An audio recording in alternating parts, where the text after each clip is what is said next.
Hello. Okay, great. And Miss Franklin, you're there? I am here. Okay, great. All right. Hey, Miss We're all Boyd. together. I'll just be quiet now and listen to the two of you. How's the grandbaby? Oh, he's fine. He's beautiful. Yeah? Is this your first? No, he's our fifth boy. Yeah. Okay. He's actually our sixth boy, but her middle one didn't make it, so this is a special blessing for their family. Yes, indeed. Yes, indeed. Well, congratulations. Thank you. When did he get here? Last night. Oh, okay. Okay. So he's still just brand new to the world, isn't he? He is. He is. And he's just looking all around. So he's doing so well. Very good. Very good. Okay, I think when we talked, I explained the whole process to you with the Professional Standards Commission. You did. You certainly did. And I was aware of that anyway. Okay. And did you have any questions about any of that? No. Okay. All right. All right. So, why don't you just start at the beginning and tell me the story? You can even start back at Holcomb Bridge. Well, I wasn't at Holcomb Bridge. You weren't. Okay. All right. So where were you before you came to Hopewell? I was at Taylor Road Middle School. I was principal there. Well, actually, I was assistant principal for 6 years. Okay. 8 years, and then principal for 3. And then when Holcomb Bridge opened, I volunteered to go over there. They couldn't find a principal, and they did 2 searches, and nobody came forward. And so, I said, well, I'll go. And are you talking about Holcomb Bridge now or Hopewell? Hopewell. Hopewell, okay. All right. Nobody wanted to open a new school? Yeah. Wow. So it was a challenge, and I needed a challenge. I was, looking at some point retiring, and I just needed a challenge, and nobody would take it. Ironically, nobody wanted the special ed part of it because they knew we were having a severe and profound unit. Uh-huh. Okay. All right. Okay. So there you are with brand new school. Right. And Holcomb Bridge was where this teacher had been. Yeah, Miss Pickens. Right. Yeah. But people, got transferred in. So, I I didn't have anything to do with hiring her. Okay. She came with the territory. All right. So when we... Go ahead. Well, I was going to say that the issue of anything going on at Holcomb Bridge was not made known to me, although the special ed director said that she had told me about it. She just told me that Miss Pickens had curriculum issues at Holcomb Bridge. She didn't say anything about any issues toward, children. Okay. Are you talking about Miss Pettis? Yes. Okay. All right. So Pettis only told you she had curriculum issues. Well, I can remember her saying, yeah, we had issues with her at Holcomb Bridge, and I said, issues? You mean like, did she strike a child? And she said, oh, no. These were curriculum issues. Okay. All right. Go ahead. So, where do you want me to go from there? Just tell me the story. Well, the story was that toward the end of school, this past school year, they came, the person, it helps me if you'll use names, so I'll know. Okay, Miss Merritt. Okay. Came into my office along with Ms. White, Stacy White. Uh-huh. And they said, we need to tell you what happened down there in the G Hall. That's what we just all called the space where the severe and profound unit was. We need to tell you what happened on the G Hall. And I said, okay. And they told me that Jake, the child, had been put in a room, an empty room across the hall, in the lifting chair, which is a chair that confines their movement, you know, and that he had been put in a chair because he was, well, I don't know exactly what he was doing. Miss Pickens said he was, you know, trying to grab other children and be violent with her, etc. And so that she had left him there. She'd gotten him for lunch, brought him up for lunch, and then came back, put him back in there, and that right before time for dismissal, that another teacher began to smell something funny. So she went to see what was going on, and while he had been left in there in that room, he had had a bowel movement. And he had apparently, well, I didn't see him, but he had apparently smeared all of the feces all over himself, and so they rushed him to the shower. This is according to reports. And again, I was not made aware of any of this the day it happened. Okay. I was made aware of it the morning after. Okay. And they sent him home. And then, so anyway, so he was back at school, and I said, well, we've got to contact the social worker, because, you know, this just can't, of course, everybody agreed this was not good. I mean, the feces was not good, but the main thing was, you know, leaving him unattended, which certainly, I was not aware that this was going on. So we called our social worker. He referred it, which they always do, to another school social worker. She came. She investigated it. The mother was made aware of it, and you know, it just was in their hands at that point. And so I was just waiting.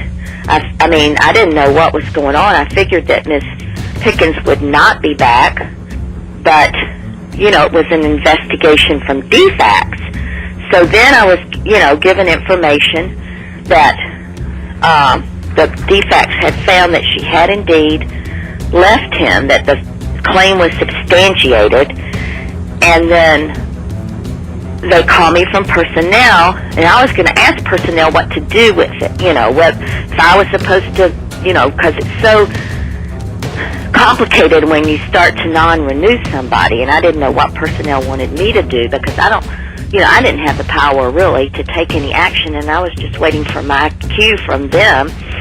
And then I got a call from personnel saying that they were going to do an internal investigation. And I said, well, fine. And that's when they sent out the investigator. I can't remember. There's a Mr. Williams and somebody else. Okay. And so they interviewed me, and then I went off on vacation. And honestly, I just didn't give it that much thought. Not that I didn't think it was serious, but I figured, you know, we'd find another. I was just waiting for my cue, because I had been through the firing of a teacher before, and I knew that the principal had to take the cue from the county. So I was just kind of waiting, and I got back, and I got a call from personnel, and they said, we need to interview you, Mr. Wade.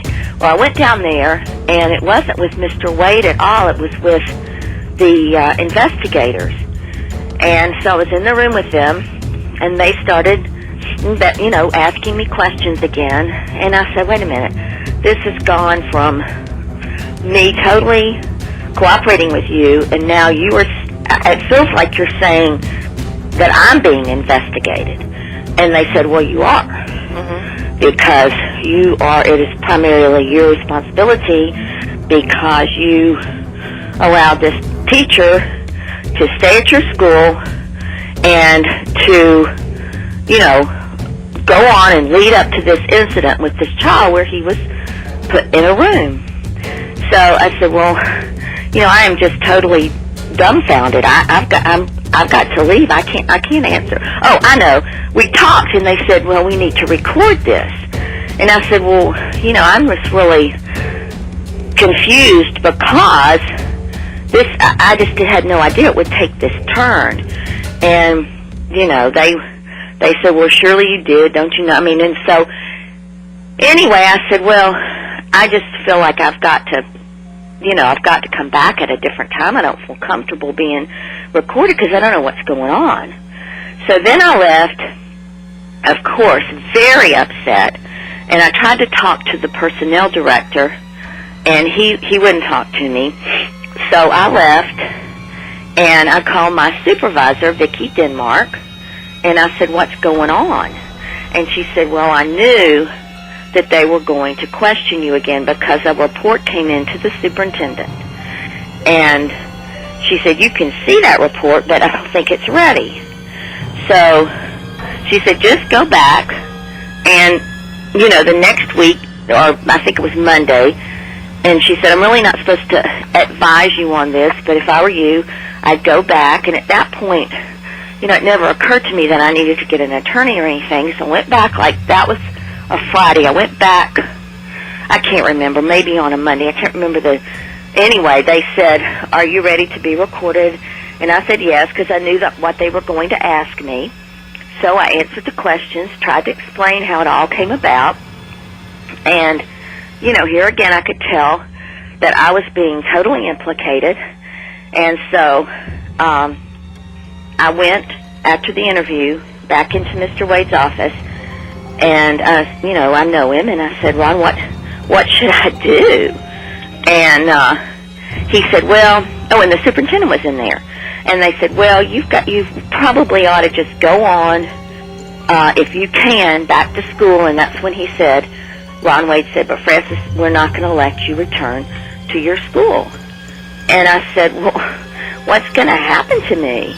Because I was like, just pretty much caught out in left field with this. And so he said, well, we don't know yet. And I said to the superintendent, should I get an attorney? And he said, well, I can't tell you whether you should get an attorney or not. And I said, well, I don't even know how we ended that conversation. But I went on back and just kind of pretended like nothing happened. This was the week before school started, and the teachers were there. So, we had open house and everything. And that's when I contacted John Wales, and then I went back down there, and they said, have you read the report? And I said, no. And they said, well, we'll send you a copy. So I said, I really, wish you would. So I had talked to John Wales, and I didn't know. And you don't need to disclose any of the specific conversations you and I have had. No. I'm just saying that this was not knowing what the report said. And then once I read the report, I was just totally devastated. And that's when John and I just kind of went from there. I mean, I just felt totally betrayed, felt like things had been totally turned around on me, and yet I was just so upset and vulnerable. I mean, my Mr. Wade said, well, you need to sign all this because you said you didn't want a hearing. And I said, no, a hearing wouldn't be good for the school. It wouldn't be good for anybody. My main concern actually was the school because, the child went to high school and Miss Pickens wasn't going to be back. And I don't know, I was just trying to put it all in perspective, and I was just totally blown out of the water. And the rest. You've read the report, and it just all kind of happened. And my supervisor told me, and I don't want to get her in trouble, but she said, I really can't talk to you about it.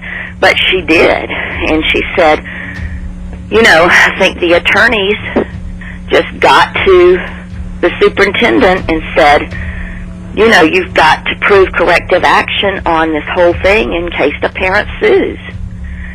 And they're not going to stand behind you. So I don't know if the report was written to skew the information so that it would seem, logical. I honestly do not know how that got. What I do want to know is what happened. I mean, when was the first time that you became aware of Miss Pickens being a problem? Okay, the first time was the fall of that first year. Okay. And one of the nurses had reported... What nurse? Let's see, what are they called? They're nurses for the special needs kids. Okay. And what was their name? Okay, Judy Reddick was her name. Okay. And she had reported to her supervisor. And her supervisor had called me, and then I had reported it to our social worker, who at the time was Ms. What were they telling you had happened? They said that Miss Pickens had hit Jake, the same child, up against the back of the head, and then had taken another child outside the room and sprayed air freshener around her. Okay. So Ms. LeBlanc, who was our social worker at the time, deferred it once again. This lady came over, interviewed everybody, and then my question to them was, tell me what to do. What do I do? So I called personnel. Well, first of all, we had a conversation. Who's we? And I think Miss Pickens, Miss Pettis, and the other social worker who was called in, and I do not have a clue what her name is. Okay. And the four of us met, and Miss Pickens said, yes, I did tap him on the back of the head, and so he would get up. And, of course, I said, Melanie, you do not. Just the typical, you cannot hit a child. There's got to be other ways. And so we called them. So then I called personnel, and I said, are you there? Mm-hmm. Oh, I called personnel, and I said, what do I do? And at that point, Ralph Lynch was the acting person for secondary personnel. And Miss Pettis, she didn't know what to do because, we all have to find out from personnel and human resources what we can do and what we can't do. And so that's when Miss Pettis said, oh, we've had issues with her in the past. And that's when I said, you mean of hitting a child? And she said, oh, no, this was a curriculum issue. She didn't really know what curriculum to use with the children. She wasn't doing what she should have been doing. And so we assigned her a mentor. So then I called Ralph Lynch, and I said, what should I do about this? And he said, well, you need to write her a letter that in no uncertain terms this was not acceptable. And so I did, and I made all that information available to the investigators. I readily said, this is another incident we have had. So, there that was.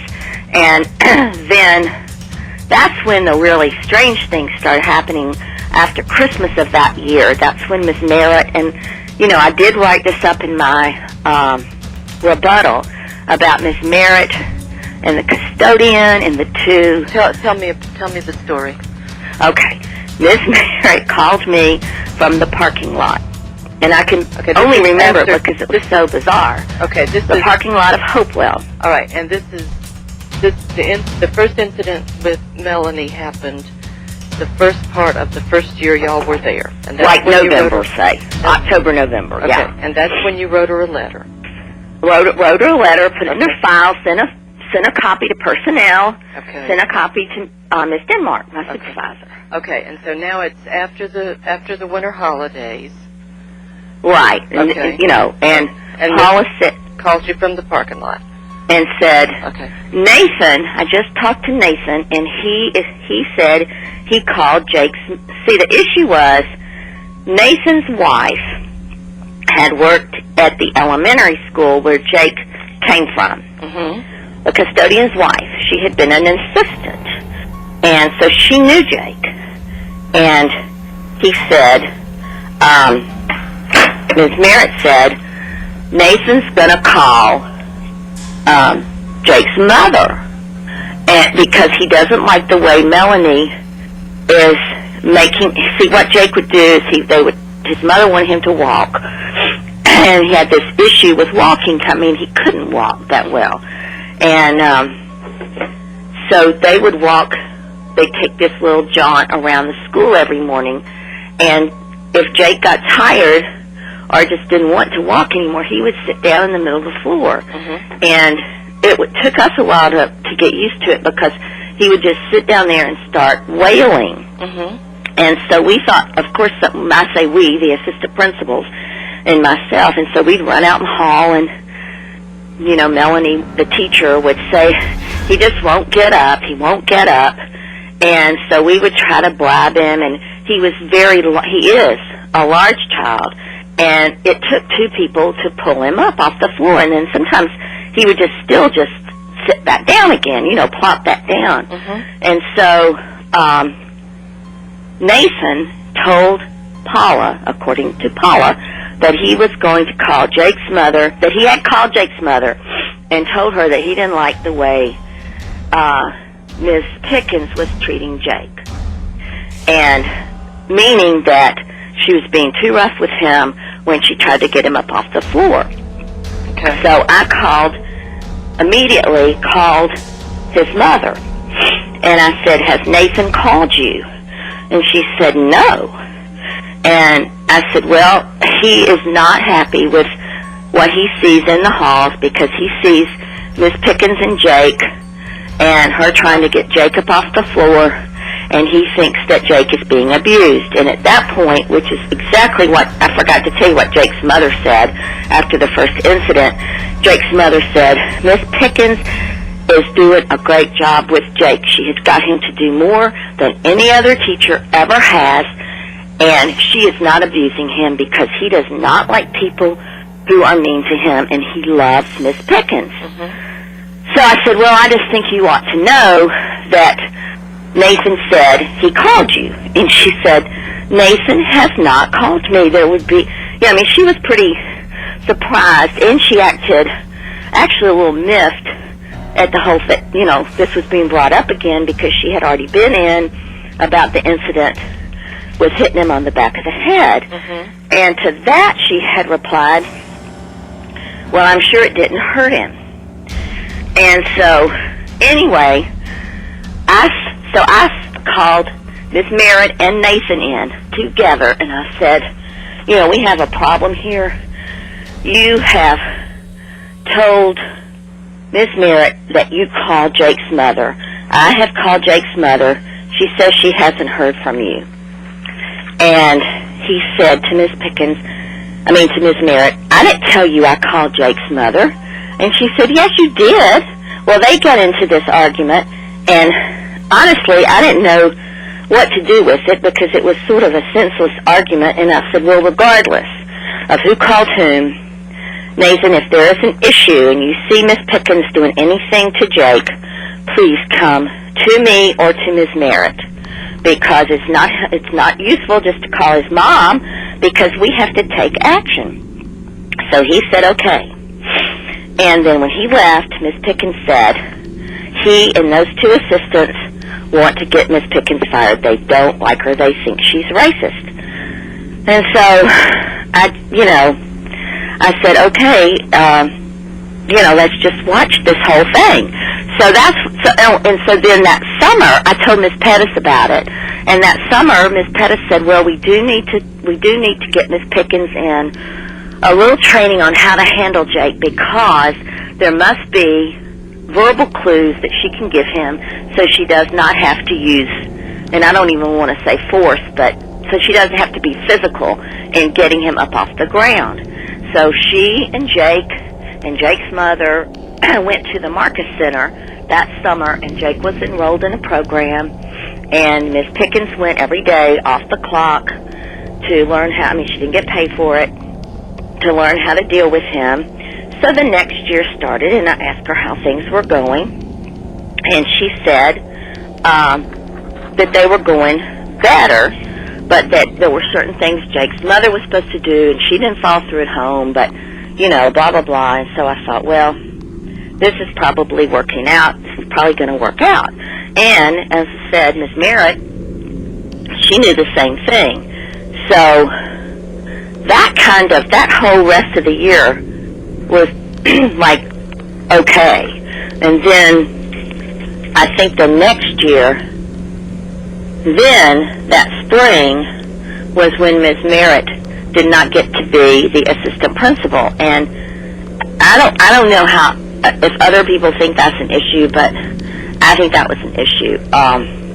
That's when Ms. Merritt started bad-mouthing me, and we had people coming to tell me that she was not good for the organization because she was, talking really bad about me and the other assistant principals.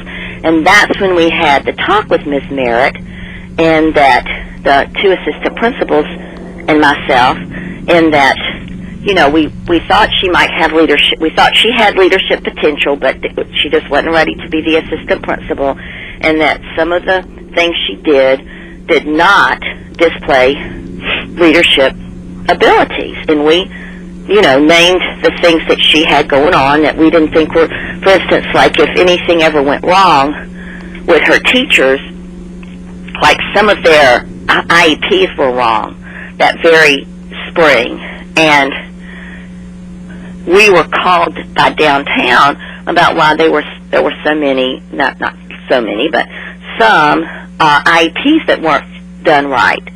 And so we asked her about it, and she took no responsibility. She said, I told the teachers they weren't supposed to do it like this. I did this, I did that. Instead of saying, and we told her, I said, when something like that happens, you just need to say, I'm sorry. I should have gotten on top of the teacher sooner, or blah, blah, blah. I said, you do not pass the buck. And I really believe that, and that's why I guess I didn't want to pass the buck here, but I didn't think there was a buck to be passed. I didn't really think that it just never dawned on me that there would be this kind of an issue with what had gone on, because I just was unaware of so much, or if there was so much going on, I was unaware of it. The social worker was down there a lot. They reported other things directly to him. He would come tell me, like a little boy who came to school soiled, and they had to, this is all on the G Hall, they had to bathe him every day. Ken would come to me and tell me that, he had talked to the mother, he had talked to other mothers about other issues. One little boy, they would send him every day with a fever, and they weren't supposed to do that. So, they talked directly to Ken all the time.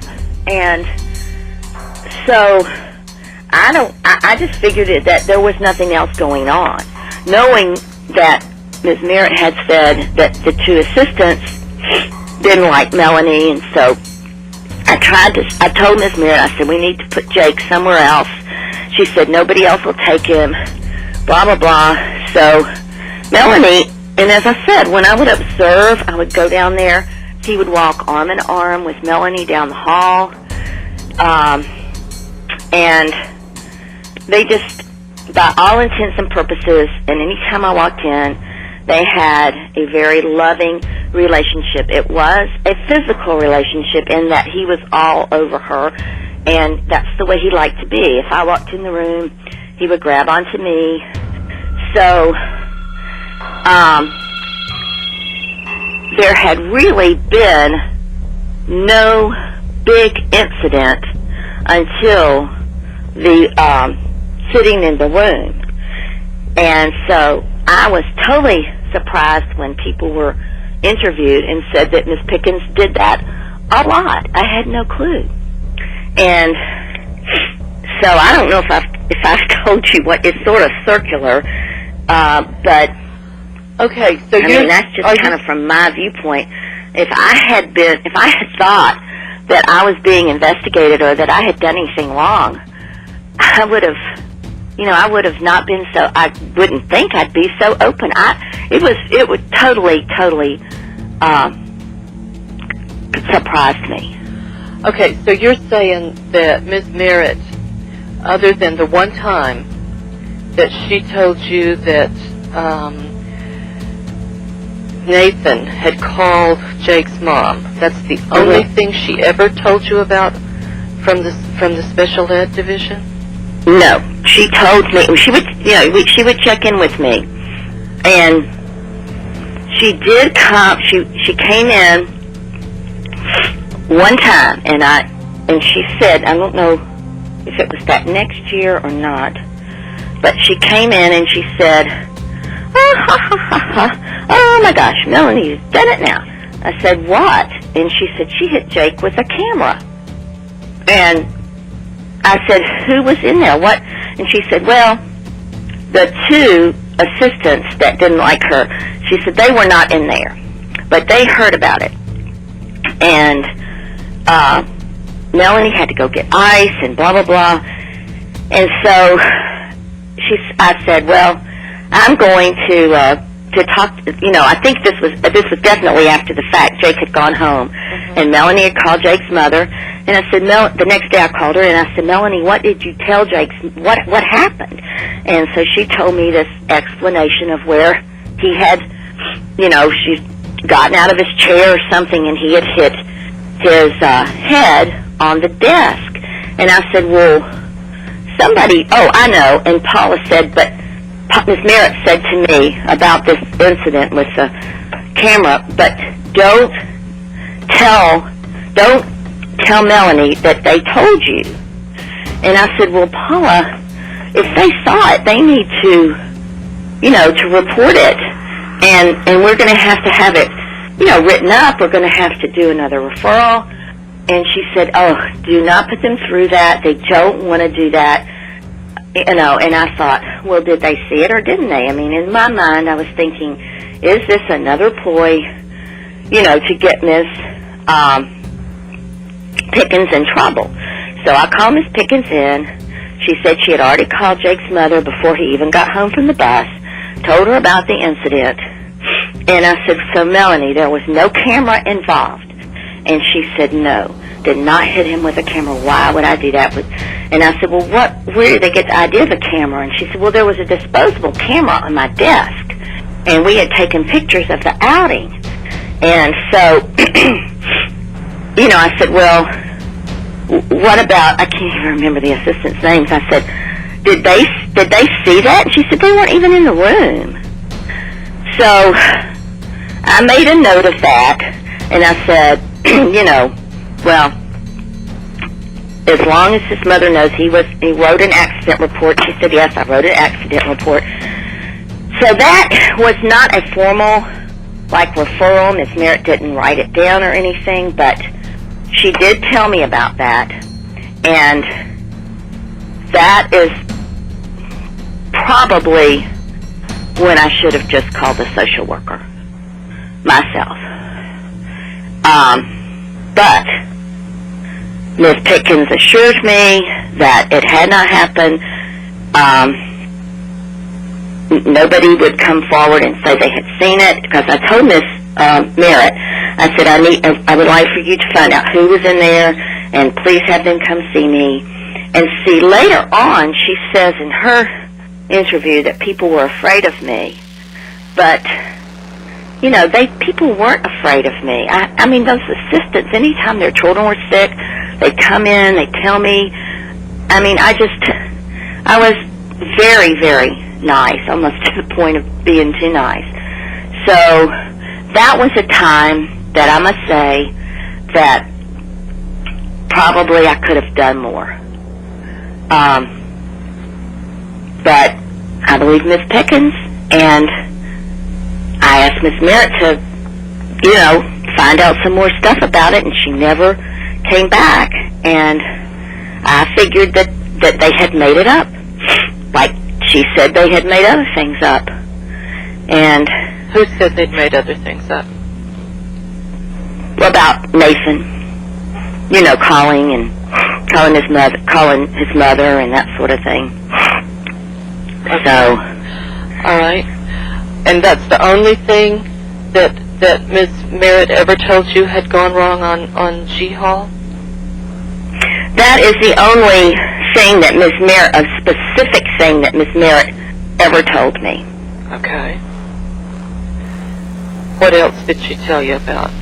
Well, then toward the end of the school year, she said that Melanie, was very, very nervous down there, and that Jake was, getting on her nerves. He was escalating, and his violent tendencies and whatever, his physical tendencies. And, as I said, it was right toward the end of the year, and I called her in, and I said... Which school year are we talking about here? The last school year. Okay. The third. Okay. The third school year.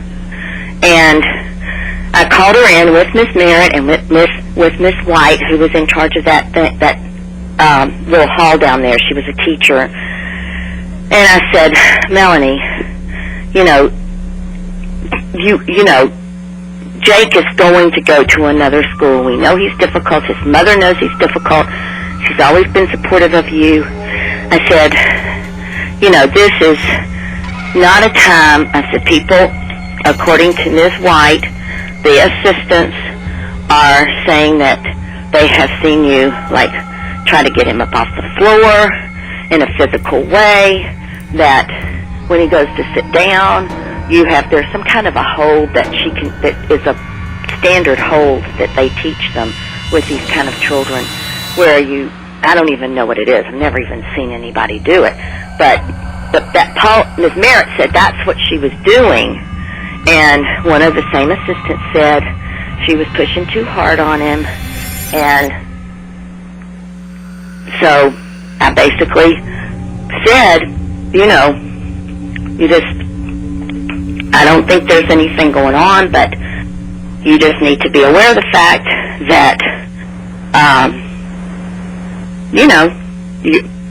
when you deal with Jake, people do not know if you are overstepping the bounds or if this is what you need to do to get Jake to be, and by do, I don't mean hitting him or anything like that. I'm just talking about keeping him upright so that he won't go down on the floor again, which is what he would do, and then when he would get down on the floor, nobody could get him back up again, except there was a man down there, Mr. I can't even remember names now, it's been gone, and sometimes he, would help her, but Jake probably weighed more than Miss Pickens, so,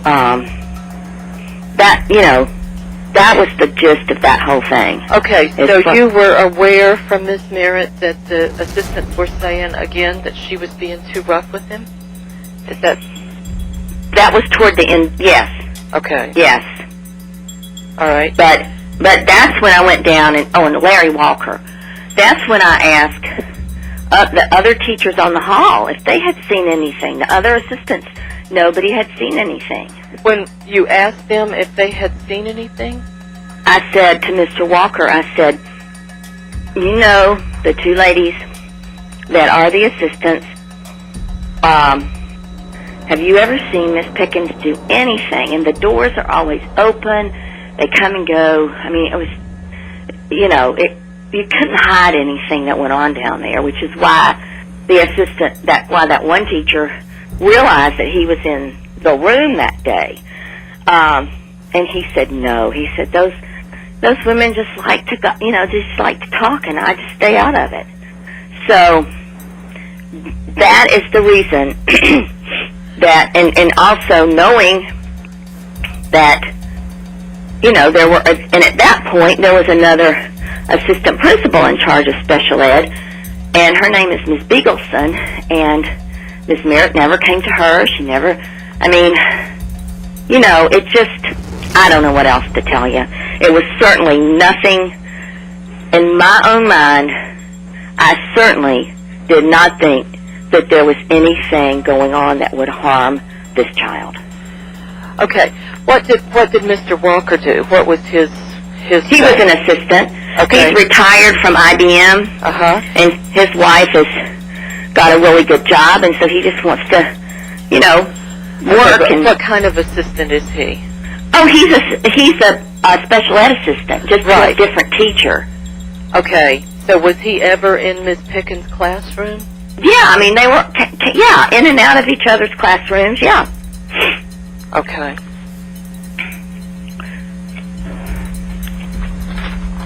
So, whose class was he in? I think he was in Miss Sotheby's. Okay.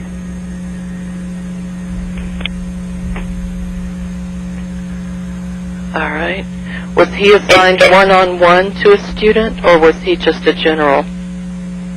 I think when they say they're one-on-one, the county doesn't really like to say that because people think that they can then have their one-on-one, and so they don't spend all their time just with one. But I think he might have been supposed to be this other little boy whose name I can't remember, who was in a wheelchair and was a lot like Jake, in that he would, he could be aggressive.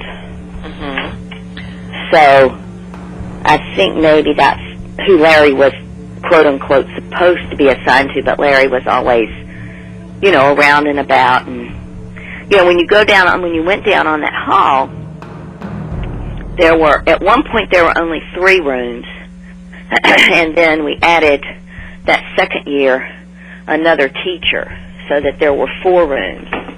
But we just always advocated keeping the door open unless they were having circle and they thought the children would be distracted.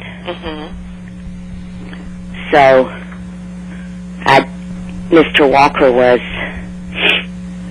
probably assigned to him, but then he was out and about a lot too.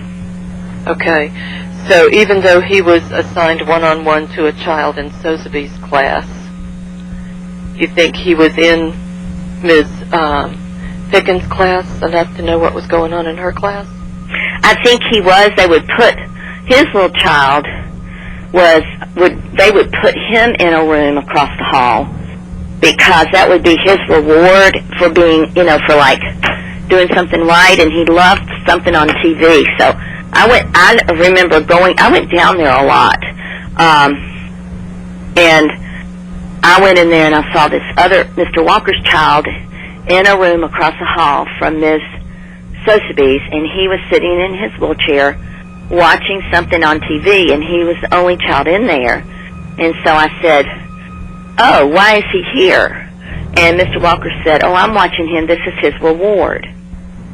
So that made perfect sense to me. And the little child was laughing. So, yeah, You Mr. thought Walker it was okay for a child to be unsupervised in a room by themselves? It wasn't really a room. It was like a little, let me see if I can think of it. It was supposed to be a little office, and they had the doors open, and Mr. Walker was standing in the door.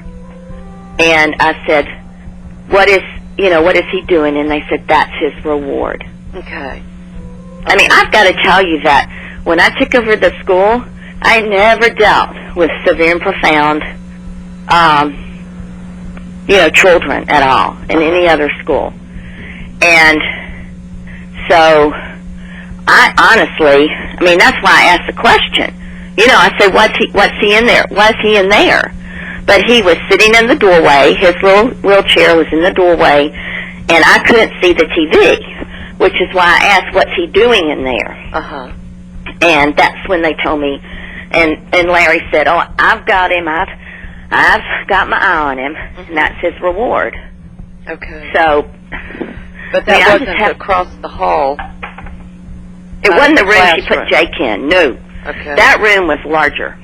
Okay. All the way down on the hall, there were there was one classroom, then a big living center with a kitchen and where they were, not children like Jake, but some of the more higher functioning children would learn to make up the bed and cook and stuff like that.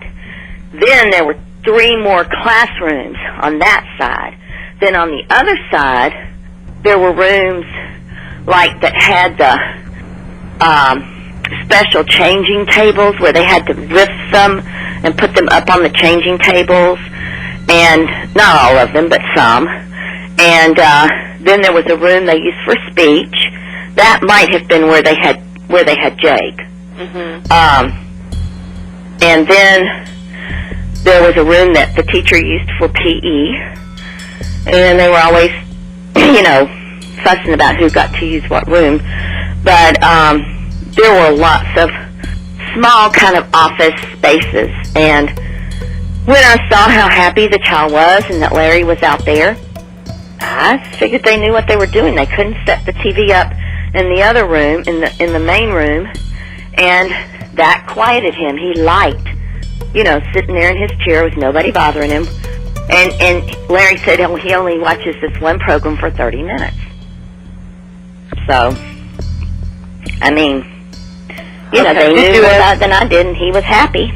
Did you ever ask any of the other parapros about what was going on with Miss Pickens? No, I did not. Okay. The ones that were in her room? Well, now they were the ones that, no. Okay. Okay. And did any of the nurses ever tell you about any problems on that hall? Not after that one time. The one of the nurses told me about another child that Miss Pickens had, whose name is Aaron, but not that Miss Pickens had done anything to him. What did she tell you? She just said that she was upset with his mother for sending him when he had a fever. And then she said to me, Miss Pickens doesn't communicate with Aaron's parents well. She makes them angry because she's not, indirect enough. So we're going to put Aaron with somebody else for the 3rd year. Okay. And I said, fine. Okay. Did Miss Goodman ever tell you about Miss Pickens making inappropriate comments to any of her students? Miss Goodman was the one that came in after Miss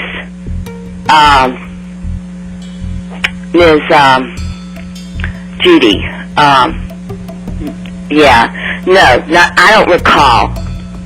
I just know Miss Goodman and I had conversations, and the main thing I remember was talking about Aaron. And he was a child who was very, very fragile. I mean, a lot of these children are very fragile. We had one little child that actually did not die at school, but she passed away. She had been with us for 2 years, and she passed away during the summer. So these children, not Jake, he wasn't medically fragile, but some of the children are just very medically fragile. Okay, so you don't recall Miss Goodman telling you that Miss Pickens was making inappropriate comments to any of her students? I don't remember that part, no. Okay. Telling them that their mothers were on crack and that their mothers didn't care about them. You don't remember her telling you anything like that? I don't think so. Okay. Okay. I know that that's in the report because I read it. But you don't have any recollection of her telling you that? No. Okay. Okay, you don't recall any conversation with Miss Goodman except about Aaron coming to school sick and that Miss Pickens didn't communicate very well with his parents. Well, yeah, Miss Goodman would stick her head in because somehow we knew each other from Taylor Road, so she would stick her head in every now and then. And I remember her sticking her head in and saying, we've had a conference with Aaron's parents. We're going to move him, and I don't know what else went on in that conversation, but specifically recall her saying anything about any other children. Okay. Okay. Whether it was Aaron or anybody else that Pickens was making inappropriate comments to. I do not remember that. Okay. All right. But now you know the time before, like the very first time, one of the assistants had told somebody that she had made inappropriate comments, and that's when she admitted that she had struck Jake on the back of the head, but she said under no uncertain terms had she made inappropriate comments. So. Okay. And that was the one that Ms. Reddick had reported, right? Yes. Okay. And did you have Ms. Reddick come into the conference with Ms. Pickens? That time, no, Ms. Reddick didn't want to. Okay. So, because I had said to Judy, I said, Judy, if you saw her do that, why didn't you, I'm just sort of surprised that you didn't say anything then. Would she have authority to say anything? Well, yeah. I mean, yeah. How so? She was the nurse, and she would come in and help with the really medically fragile people like Aaron and all like that. And if she saw it, which she never said she saw it, she just said it happened. And then, of course, it did happen. But Miss Pickens said, yes, I did bop him, I don't know what she said, just with a flat hand across the back of the head to get, I'm not saying that she should have done that, but she did say that she did do that, and we came to the conclusion that was absolutely, if she couldn't get him up, she should just call somebody, never, do that. Okay. And, so, what was the question again? Oh, Ms. Reddick, and I said, well, I would think a nurse, if she thought that Ms. Pickens had just done that, I can see her saying, gosh, Melanie, I can't believe you did that. I certainly, I just can't imagine any adult who's supposed to be an advocate for children not saying something if they saw that happen. Okay, but she reported it to you, and then, part of what I understand the problem to be is then you told Melanie, well, Ms. Reddick is reporting you. No? Well, I said we're calling a social. I don't remember that. Okay. I don't really. People were concerned that if they ever told you anything, that Ms. Pickens was going to be hearing about it, and they would have trouble working with her because you would tell people who was reporting her. Well, that may be what they said, but I don't remember ever saying to Miss Pickens that Ms. Reddick reported her. All I did was you show her the letter? Pardon? Did you show her the letter that Ms. Reddick had written? I don't think so. I had it there because we were. The social worker saw it. Okay. I don't remember showing her the letter or anything like that. I don't remember that. Okay. Okay. I'm sorry, but I don't remember those details. I just know that we did what the protocol called for, and that it was investigated. And she did say that she had slapped him with the back of her hand at the back of his head, and that she had not taken the other child out and said anything to her. Okay. Or done anything with the spray or whatever it was. Okay. Okay. Okay. So you got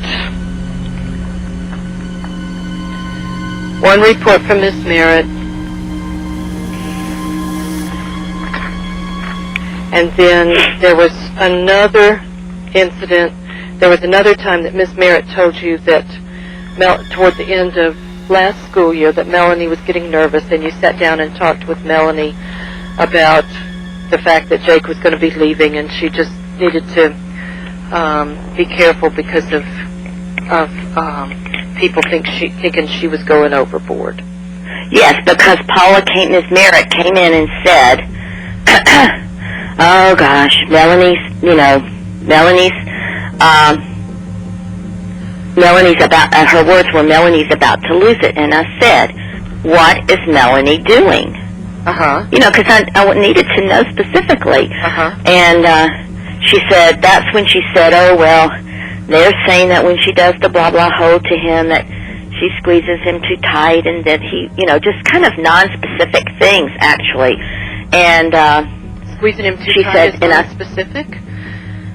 Well, I mean, something about the hold that she was doing, that she was authorized to do, they thought she was holding him too tight. Okay. And that's what they were saying. And that's when I said to Paula, I said, Paula, you've told me these things before that they have told you, but I really need them to talk to me or, make some kind of a report. And that is one of the big reasons that I just thought it was gossip, honestly, because nobody ever, even Miss Merritt, never, wrote me an email. It was always just stick her head in the door, and, even with the incident of the camera, I was doing something else, and she sticks her head in the door and says, oh, by the way, I mean, it was just, you'd have to be there to see just to kind of see the spirit in which it was conveyed to me. I don't know, I really don't know how to explain it to you any other way. Okay, so what else did she tell you about? Because you're saying that she told you all of these things and you just assumed they were gossip. I'm just saying I'm talking about the time with the camera, and then I'm talking about the time when she came in and said, toward the end of the year. Okay, and there was nothing else in between that she told you about? I don't recall anything else. Okay.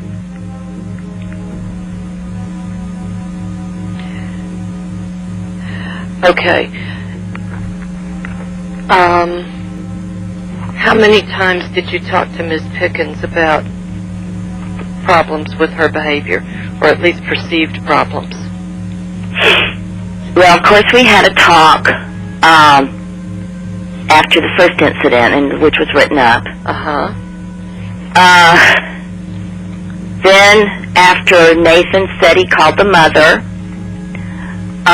we had a talk. And then that summer, after she had gone to the training at the Marcus Center, we had a talk, and I said, Melanie, I hope this has given you tools. And that's when she kind of talked to me about that.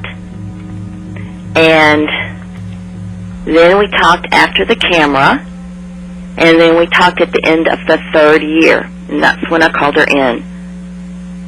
Okay. All right, I'm trying to find in the report when somebody came to you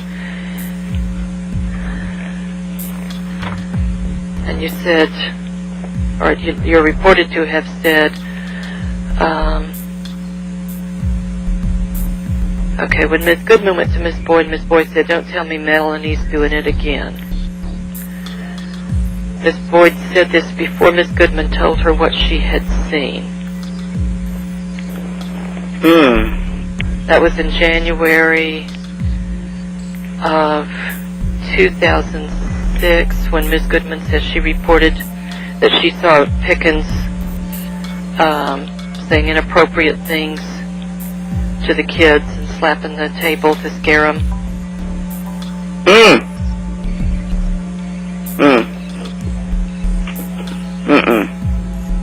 I did not hear that. Okay. Do you remember that happening? No. Okay.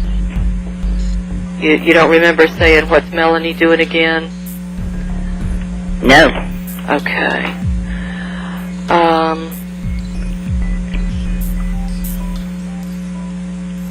Okay, and you don't remember Ms. Merritt coming to you and telling you that Pickens was passing gas in a kid's face? No. The passing gas was what the little child was supposed to have done. That first incident. Okay. Okay. Ms. Boyd told Ms. Merritt to get Ms. Pickens and bring her to the office. Ms. Boyd then told Ms. Pickens when she entered the office, I'm so sorry, it looks like they're picking on you again. I know, I read that in the report. Do you remember that? I don't know where that came from. You didn't say that? I certainly know. Okay. I mean, not at that point. I really, some of these things are so taken out of context that it's hard for me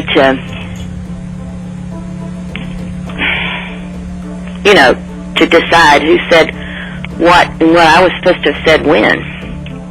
Okay, at any time, whether it was that particular incident. No, I did not ever say that. I mean, I can remember saying to Miss Pickens, when you are out in the hall with him and he's screaming and crying and you're trying to get him off the floor, if someone were to walk in the door of the school, they could easily think you were hurting him. But we know you're not. But we were all out. We all saw all of that, so we knew that was Jake's. That's what Jake did because he didn't want to get up and walk. Right. Did you ever see her kicking him? No. Okay. What about you kneeing him to get him up? No, she would stand behind him, and this is what I tried to explain to the investigators. You just sort of she would stand behind him and put her, if she was by herself, she would put her arms under his arms, and then she would try to lift him. And sometimes she would use her whole body, but it wasn't a kick or it wasn't like a vicious act. Okay. So how many times a week, just an estimate, I understand this may not be documented, how many times a week were you on G Hall?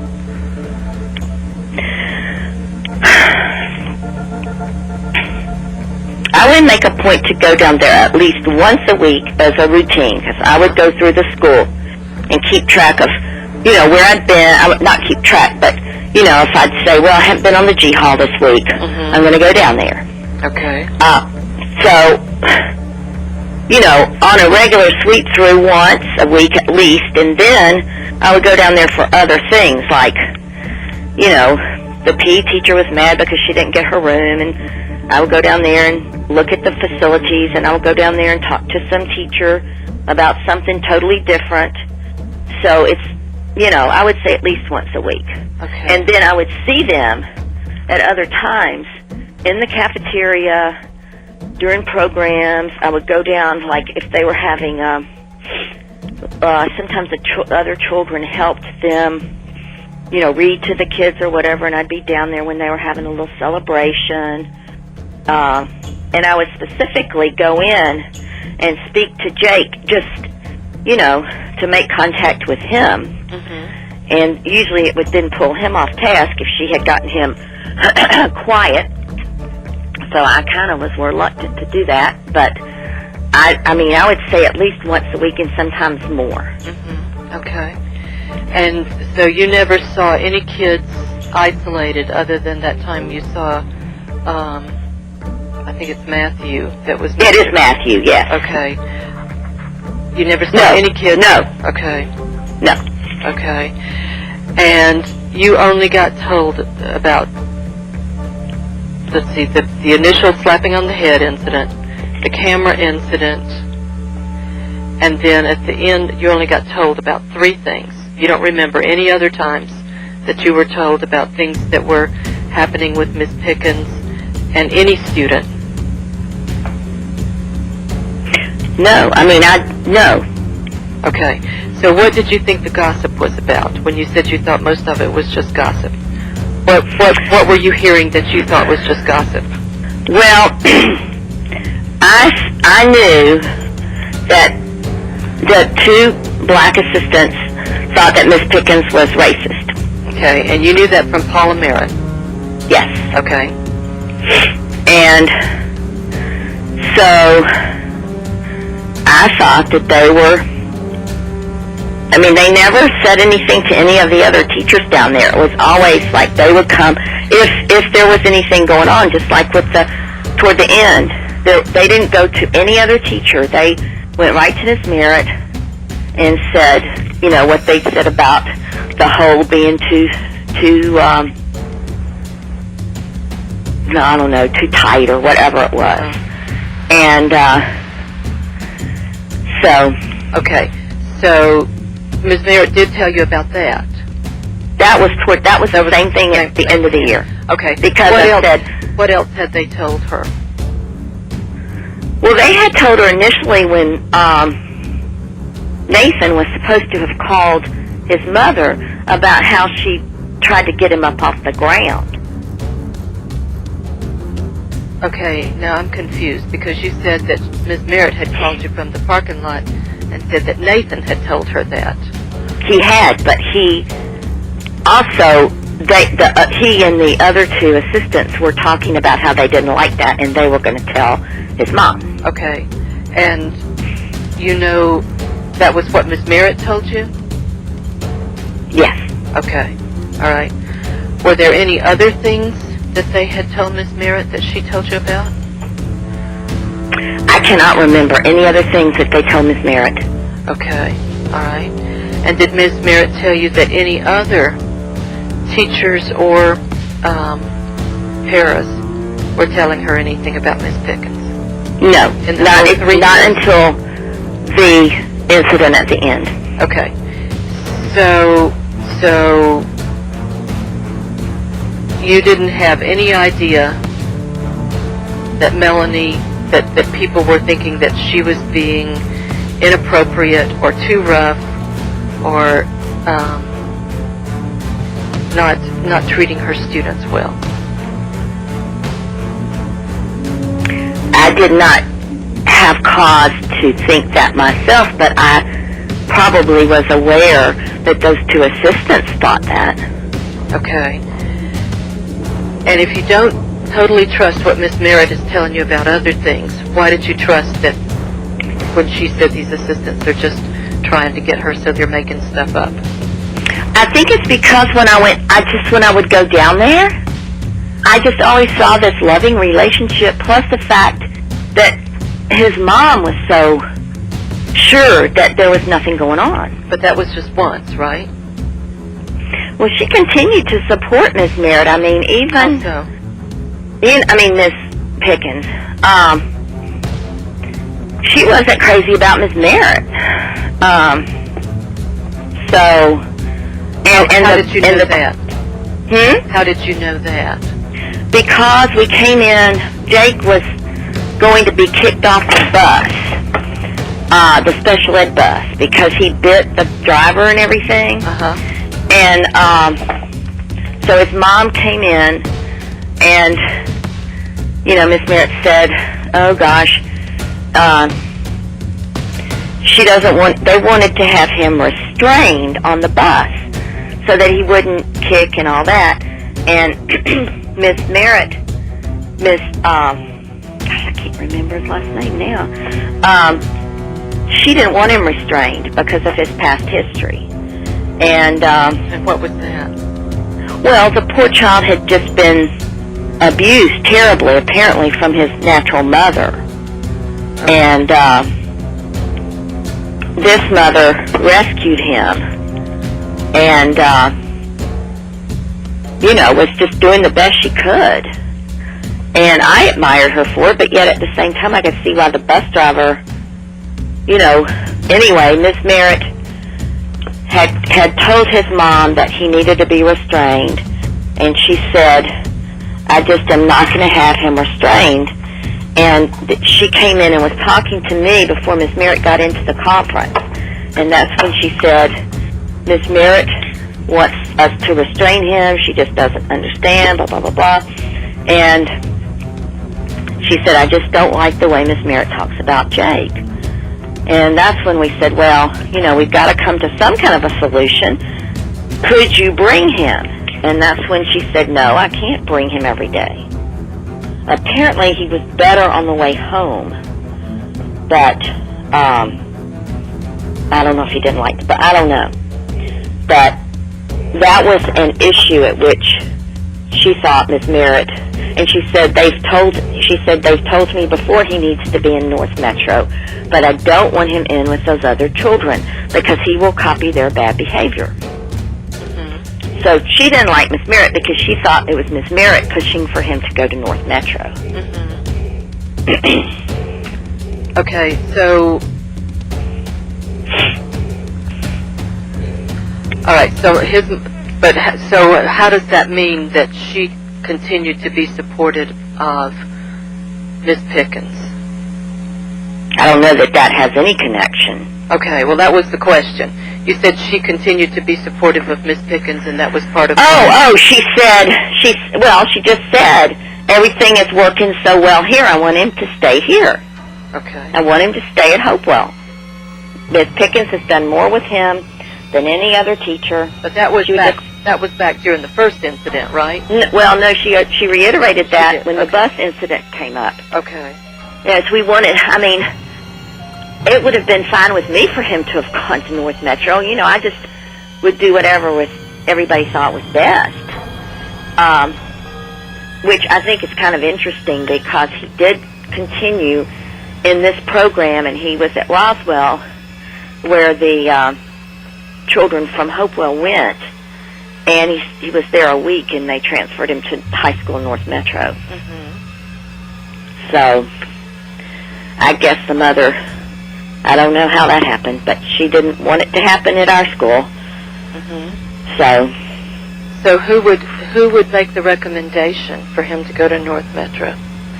I do not know, because and the only way I know that is that the principal of Alpharetta High School, where the high school North Metro is, the unit that these kids would normally go to was at Roswell High School, and that's where Jake initially went. And he told me, he said, I may need to talk to you because we've got Jake. I said, well, I didn't know he was coming to North Metro, and he said, oh, yes. So I don't know how that determination was made. And this is another thing. Whenever Miss Pickens was gone, nobody could do anything with Jake. And it wasn't because he was afraid of Miss Pickens. Children like that don't operate that way. He just loved her. That's why, really, her putting him in that room was so totally ludicrous, because he could make no connection between what he was supposed to have been doing and being in that room.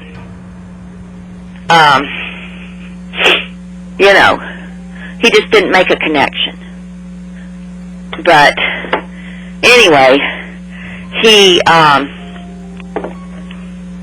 think it was just too big of an adjustment for him, going to a different school, and nobody was there to, who knew him, and he loved her, he loved Miss Massey.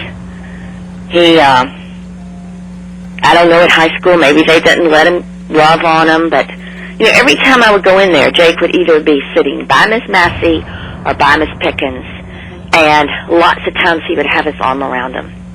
You just kind of have to, I just had no reason to believe that he was afraid, that he was being mistreated.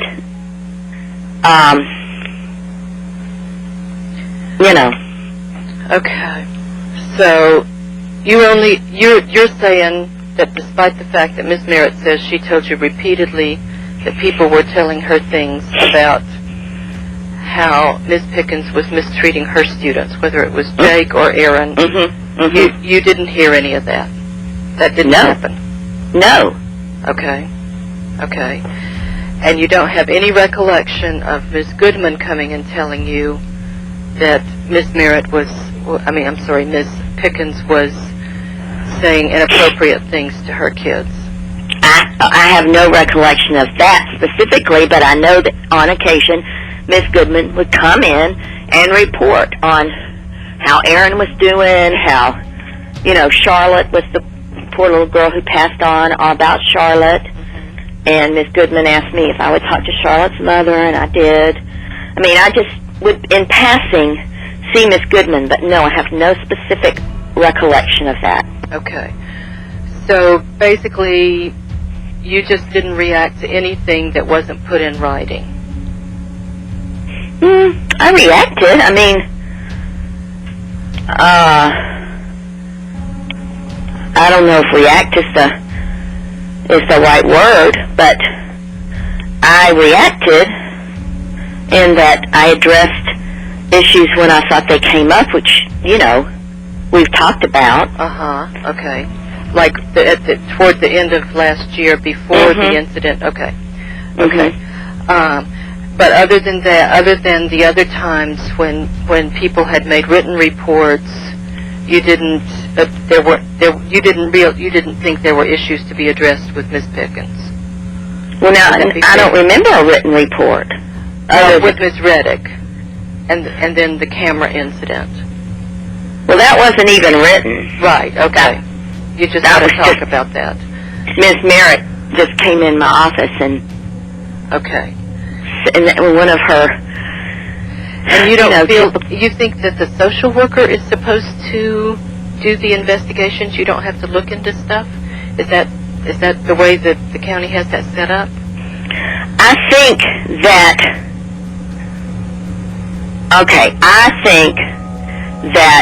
when I looked into it, that instead of me this is I think how it's supposed to go. Instead of me talking to Melanie, like I did, I think when Ms. Merritt told me that, I think that the protocol would have been to immediately call Ken. Okay, it's weird. We don't HR about that? Did you check with HR about that? What the protocol was for that? Well, it had just changed. It had just changed the first incident, and that's when they told me. They said when there is a report of employee abuse of a student, you are to immediately call the social worker. Okay, and you did?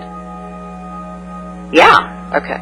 But the thing is, anybody can call the social worker. I mean, it's very clear that anybody can call the social worker. The counselor can call the social worker. The assistant principal can call the social worker. The people on the G-Hall call the social worker on numerous occasions, and without even telling me, which is fine.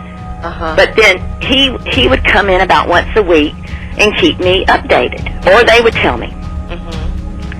They'd say, well, we talked to Ken McGee today because I can't remember the little child's name, came to school with dirt, all, feces and blah, blah, blah. And so, I mean, that was, they called him. Okay. And he would, I would either hear about it from him and then sometimes they would say, well, he can't he's been to the house, the mother won't come to the door, what can you do? Well, I couldn't do anything. So I would say yes. Okay. And so so there's basically 4 incidents that you were aware of over those 3 years. The slapping on the back of the head, the camera. Yes. And then the talk you had with Melanie about Jake's going to be going on to high school. Right. And then the day that was all that you were aware of. Well, you left out the thing with Nathan. Right. Okay. All right. Where he thought that it was reported that he said that she was being too rough. Okay. Yes, and then he said when we had a conversation that he did not say that. Okay. And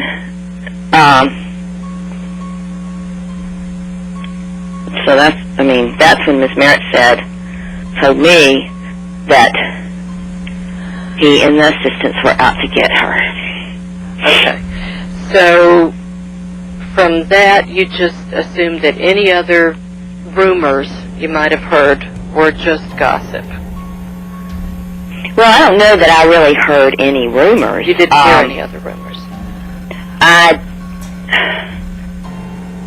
I think maybe, I'm not sure why I thought they continued, but it may be that I just, and I guess rumors, I got that word from Mr. Walker, when I said what's going on down here. Maybe I got that word from him. But I did think even the incidences that Miss Merritt told me about, I did think they were rumors because of the glib way she would pop into my office and say, oh, by the way, they said Melanie's about to lose it. She did the hold on Jake, And I don't know, she just didn't represent it as being, if I had a serious issue, I would have come in and sat down in somebody's office or written it down and passed it along. I just would have done it differently. And Okay, but it didn't make you the least bit suspicious given Miss Pickens' history? That she was doing what? That she was mistreating her students. I didn't think she was mistreating her students because, as I told you, every time I went down there, unannounced, totally no way she could have told that I was coming. Right, but what I'm saying is, even if Ms. Merritt was being glib, there's several things that have happened, and you didn't think that was like a warning sign that you need to keep her, that you need to be concerned about Melanie? No, I don't. Okay. I guess I didn't take it that way. Okay. I know down there on the G Hall, it's a high-stress situation. There were a lot of other high-stress children scenarios, a lot of high-stress teacher scenarios, and I guess I just thought it kind of, I don't know. You thought it just kind of went with the territory? Yeah, I did.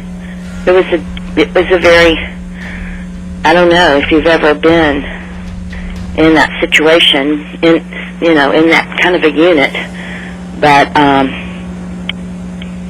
it is high stress. And it's high stress for the assistants because they're the ones that end up changing the diapers, changing the catheter, doing the feeding tube, and then poor little Charlotte died. It's a difficult thing. And it was a difficult thing for me because I'd never been in that situation, and I was in a learning mode myself. Did you ever tell anybody that you thought that the plug should have been pulled on some of those special ed kids? Oh, no. Okay. And Oh, my God, no. Did you ever tell anybody that you just didn't like that special ed population? Or anything, No. even if I don't have the quote exactly, that you didn't like working with those kind of kids? No. Okay. It made me sad to go see people as impaired as Charlotte. But no, Jake even was fun to be with. It just made me sad.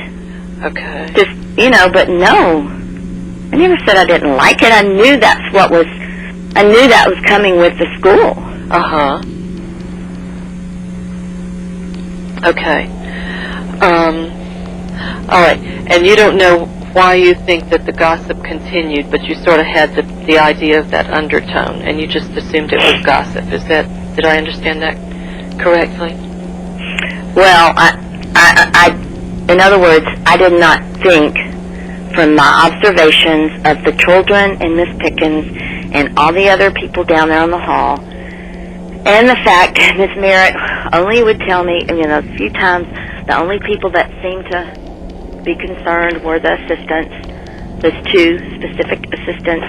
No, I thought that it was a personality conflict. Okay.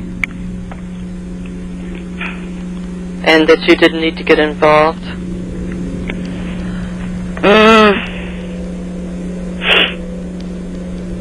Well, I was involved as much as I could be, I felt. But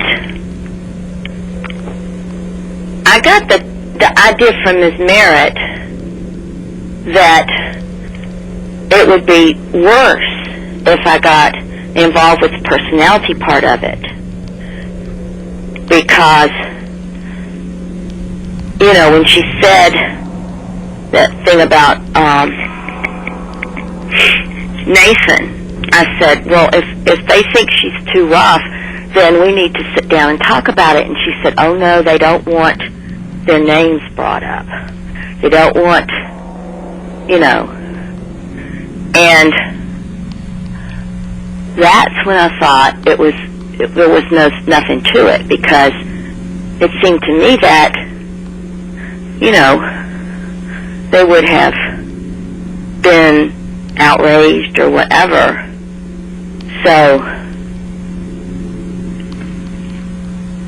that's how I perceived it, that it was a personality conflict. Mm-hmm. Okay.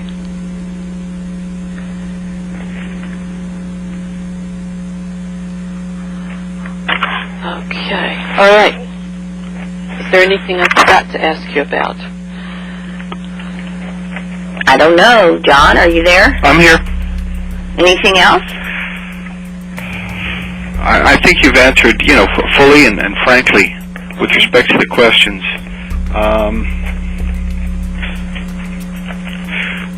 Well, there's only one other thing I'd like to clarify. There's a couple of places, Ms. Boyd, where you told the investigator that you don't remember something. For instance,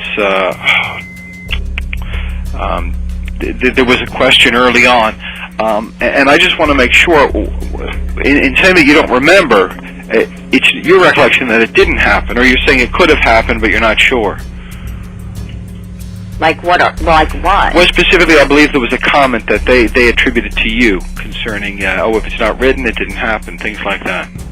Oh, that sort of thing that I read in the report just upset me a lot, because I didn't say that. And I just wanted to make sure, because when you said I don't remember saying anything like that, I just wanted to make sure you're saying, well, who knows? Maybe I did, maybe I didn't, or whether you were trying to, or whether you were stating that it didn't happen to your recollection. Well, saying to my recollection, I don't remember somebody telling me something and saying I don't remember saying it are two different things. I mean, I know I didn't say if it isn't written, it didn't happen. Okay. I just wanted to clarify. Did you say anything like that, like when you're saying that, I've got to have something in writing, they've got to make a report, it's got to... Well, I did say that. I said to Paula, if we're going, or if we take this to the social worker, do you want to take this to the social worker, or something of that nature? This is when she was saying they don't want their names used. Mm-hmm. And I said, Paula, if a report is made to the social worker, they will take a statement from them. Either they will have to write it themselves, or somebody will write it for them. Mm-hmm. Because if you're not willing to make a statement, then, they don't know whether it happened or not. Mm-hmm. Okay. And that is true. Because on both occasions, you have to, if you witness something, you have to tell them. And they do put it into writing. It's part of the report. Uh-huh. Okay, do you think that might be what she's interpreting as you're saying, if you didn't say, if it's not in writing, it didn't happen? I think that's what the investigator is interpreting. Okay. Because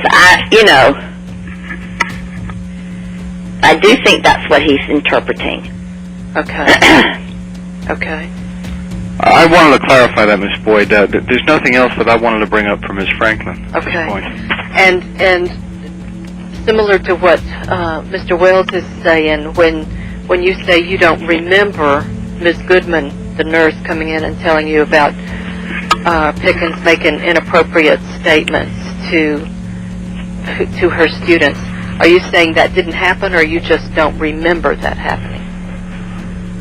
Well, I can't say for sure it didn't happen. I mean, I can say for sure I would never say something like, if it's not in writing, it didn't happen. Okay. I know I would not say that. Okay. But as far as what Ms. Goodman said to me, are you there? It sounds like this is going. Yeah. I'm here. Okay. I think Ms. Franklin's there. Yep. As far as me not remembering the exact context of my conversation with Ms. Goodman, I mean, all these people would come, stick their head in my office because my door was always open. Uh-huh. I was always doing something else, and this is just what I remember. That's all I can say. Okay. Okay. All right. Anything else you think I should know about? I don't know. I mean, just that this is like the worst thing that's ever happened to me. Yeah. I just, I can't believe it.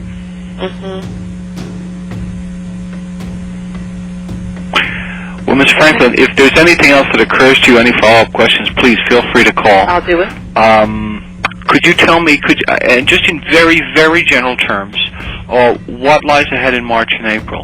Is there a report that you're going to be issuing to your supervisors? Yes. What I do is I write a summary, and I don't make recommendations, and the summary that goes to the commission is anonymous. It doesn't have any school system names. It doesn't have any individuals' names. Now, what is it? I mean, that information's obviously in our files, but what goes to the commission is anonymous. They want to be as neutral as possible. So, when they look at the report, the first thing they have to decide is, does this rise to the level that we want to sanction this person's certificate? And if they say no, that's called no probable cause. And if that's what they decide, then the case is closed and the file is sealed. And just as an FYI, it's not directly related to the substance of the investigation, but it's a practical consideration. Okay. And that is Ms. Boyd's certification is elapsing, and she has no intention of renewing it, just as a practical matter. And I just wanted to put that she's decided to retire from the system. Right. The reason that we go ahead and do an investigation is that in Georgia, people have property rights to their certification. So even if she doesn't choose to renew it and doesn't want to teach again, because of the fact that in the future, if she changes her mind and says, "Oh yeah, I do want to go back," then as long as she meets the current requirements for certification, she has a right to her certification. Yeah, I'm familiar with that, and I appreciate okay. that. It's a basic due process issue, right. And thank you for explaining that to Ms. Boyd. No, I'm with you. I just think it's relevant in as much as I know that there are an awful lot of matters and cases out there, and it's not something of there's not an imminency to the extent that any course of action is taken. There's no imminency here. But that said, please feel free to call me if you have any follow-up questions, Okay. and. That's it from me. Ms. Okay. Boyd, if you're available, I'd like to give you a call if you're still at that number. Oh, yeah, I'm still here. Thanks, Ms. Franklin. All right, thank you. Y'all take care. Bye-bye. Thanks, bye.